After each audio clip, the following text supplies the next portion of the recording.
అక్షరా chit fund బాధితులమండి. Nizamabad జిల్లాలో అక్షరా chit fund branch ఉండేది. దాంట్లో మేము 2019లో 10 లక్షల చిట్టిలో మేము జాయిన్ అవ్వడం జరిగింది. ఇక్కడ లోకల్లో మాకులూరు కృష్ణారావు అని చెప్పేసి ఏజెంట్ ఉన్నాడు, అతని ద్వారా మేము వేయడం జరిగింది. అది మేము ప్రతి నెల రెగ్యులర్గా కట్టుకుంటూ మాకు అవసరం పడుతుందని చెప్పి చిట్ ఫండ్ వేయడం జరిగింది.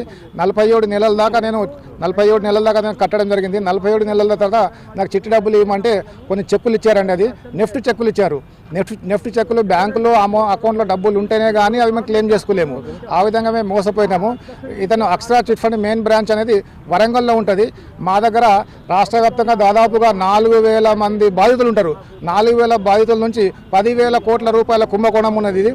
దీంట్లో అతను మా దగ్గర చిట్టి నుంచి తీసుకున్న డబ్బులు వివిధ రకాల దాంట్లో రియల్ ఎస్టేట్లో కానీ అతనికి వేరే బిజినెస్ మార్గం పెట్టుకొని మాకు ఇబ్బంది పెట్టుకుంటా దాదాపుగా సంవత్సరంన్నర నుంచి మాకు డబ్బులు ఇవ్వడం జరిగింది. ఇవ్వకుండా జరుగుతున్నది. ఈ విషయంలో మేము ప్రతి పోలీస్ స్టేషన్లో కానీ సిపి వరంగల్ కానీ రకరకాల ఎక్కడ రాజకీయ నాయకులు కానీ డిఐజీ గారు కానీ కోమటిరెడ్డి వెంకరెడ్డి మినిస్టర్ గారు కూడా మేము దరఖాస్తు చేయడం జరిగింది. ప్రజాభవన్లో వాళ్ళు కూడా డిఐజీతో మాట్లాడి న్యాయం చేస్తామని చెప్పారు. కానీ ఇంతవరకు ఎటువంటి న్యాయం మాకు జరుగుతలేదు. దీంట్లో దీనికి ఏమైనా మాకు డబ్బులు త్వరగా ఇప్పించే మార్గం చెప్పేసి తర్వాత ఈ చిట్టీలు చేసే మోసాలను అరికట్టాలని చెప్పేసి ఈ చిట్టీలలో అతను ఇంకా తెలివిగా ఏం చేశాడంటే చిట్టీలు లేపుకునే వాళ్ళకు చిట్టి డబ్బులు ఇవ్వకుండా మా దగ్గర ఫిక్స్డ్ డిపాజిట్ చేయండి, మీకు నెల నెల ఇంట్రెస్ట్ ఇస్తాము. ఆ విధంగా చేసిన వాళ్ళు కొందరు ఫిక్స్డ్ డిపాజిట్ చేయడం అనేది ఆర్బీఐ రూల్స్కు విరుద్ధం. దీని మీద కఠిన చర్యలు తీసుకోవాలని చెప్పేసి కోరుతున్నాం. నా పేరు పురుషోత్తం శర్మ అండి.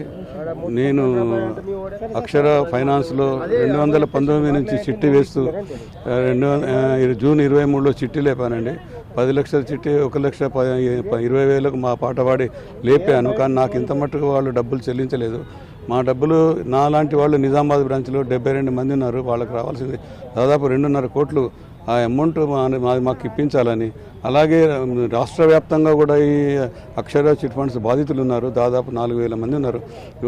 వీళ్ళు పేరాలు శ్రీనివాసరావు చైర్మన్ అండ్ ఎండి, ఆయన కుటుంబ సభ్యులు వాళ్ళు కరీంనగర్, వరంగల్, ఖమ్మం, హైదరాబాద్లో 100 ఎకరాల భూములు కొని వెంచర్స్ చేసిండ్రు. అటువంటి భూములను ప్రభుత్వం సీజ్ చేసి ఒక సిట్ ఎంక్వైరీ వేసి మా డబ్బులు మాకు ఇప్పించాలని మేము అందరం తరఫున మేము రిక్వెస్ట్ చేస్తున్నాం, గవర్నమెంట్ కల్పించుకోవాలని.